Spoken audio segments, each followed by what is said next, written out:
Chào tất cả anh em nhé. Hôm nay thử thách ăn xúc xích. Còn đâu hết keo su nữa. 1 cái 2 3 4 5 6.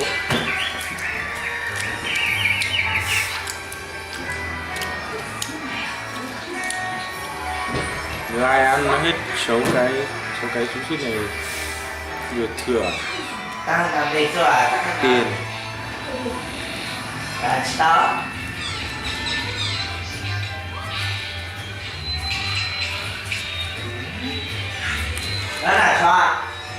Thưởng cái tiền này nhá. Đó là sao? 20 đến 100. Đây là 300. 300 rưỡi. Để thằng này thử thách ăn nhá. ok. Cho số thử thách. Ăn xong cái này được tiền.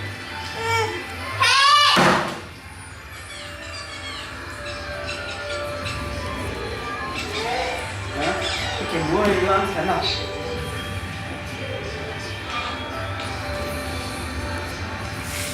Không có ai thử thách để tao được thử thách nhá.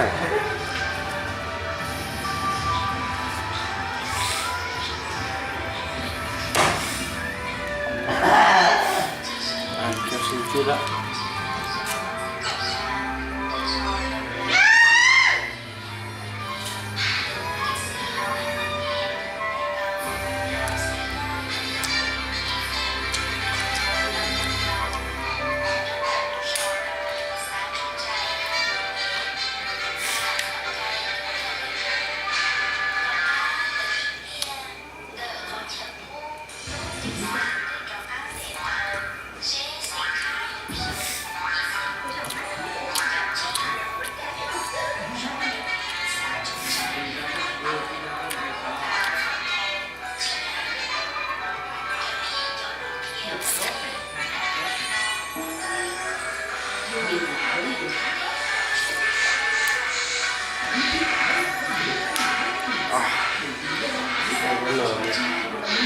Vâng. Dạ. Vâng. Dạ. Dạ. Dạ.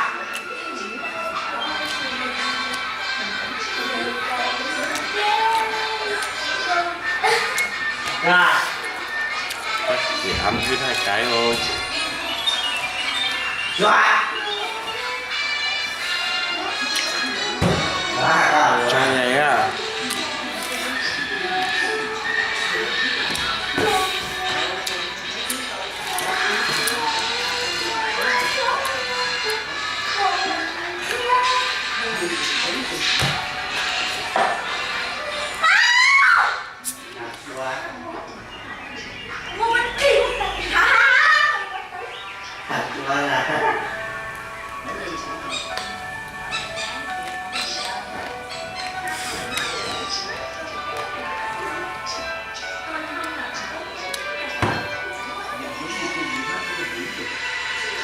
Không.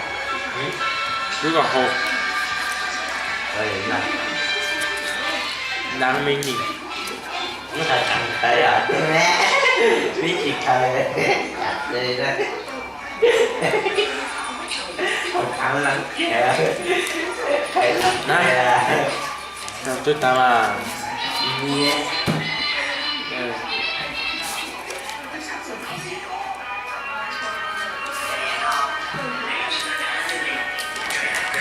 Một cái xúc xích.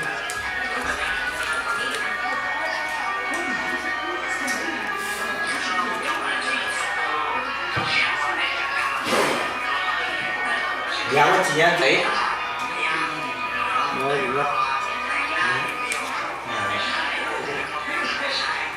Dạ.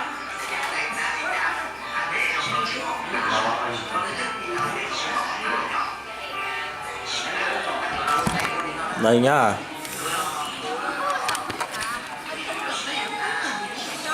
Đồ ăn hết cháy này thì được 200k là 110.000 nhá. Đây là 50.000. Để thằng nào quán này không cho mày.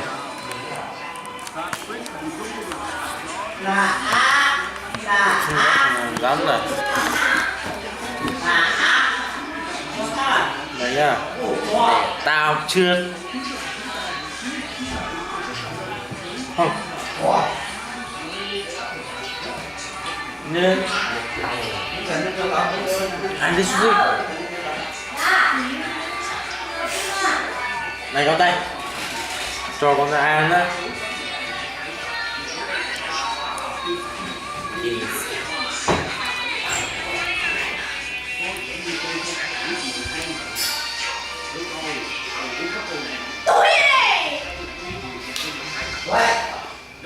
Ngày tay nhá. Ăn xong cái này được 200 nào mới lên. Bên này.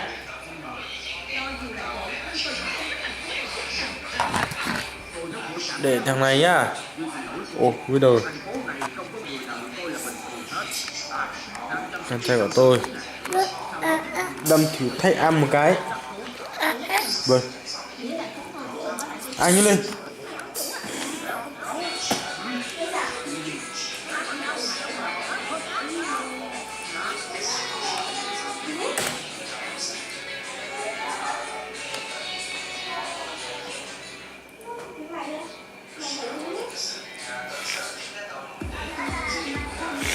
Ăn nè.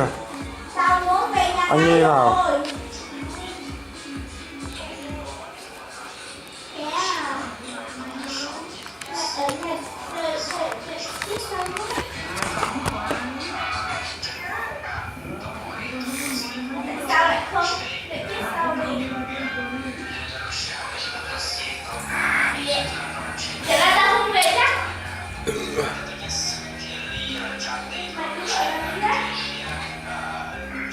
Chai này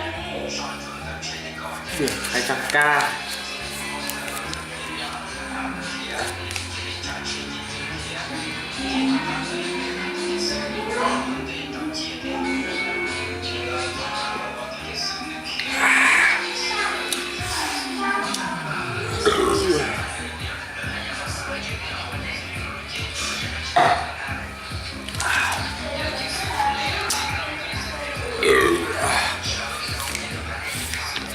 Giờ 200k rồi nè.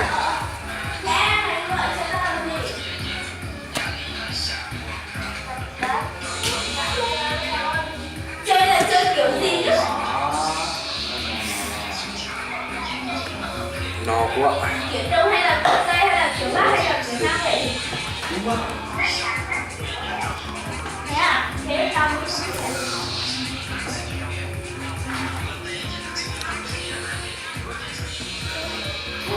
Mày hiểu chưa? Nhưng mà tôi là anh nhìn ra À, giá có thế.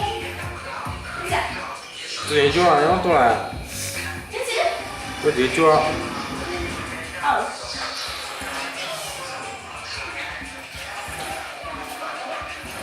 Thôi nha.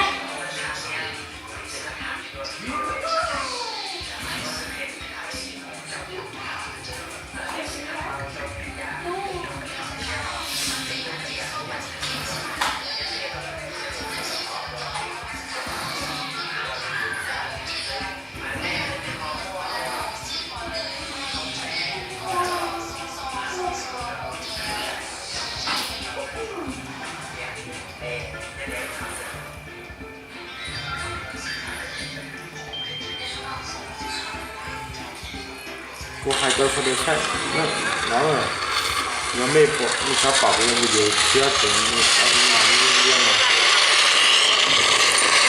cái này này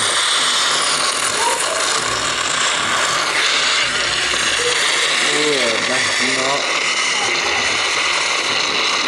nó hơi còn không phát triển nó nữa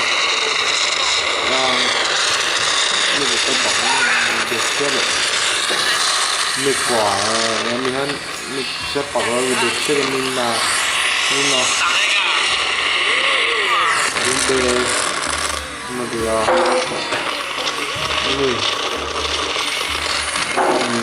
đi chơi Lào Cai về nó phải đi chơi Lào Cai về không được chưa nữa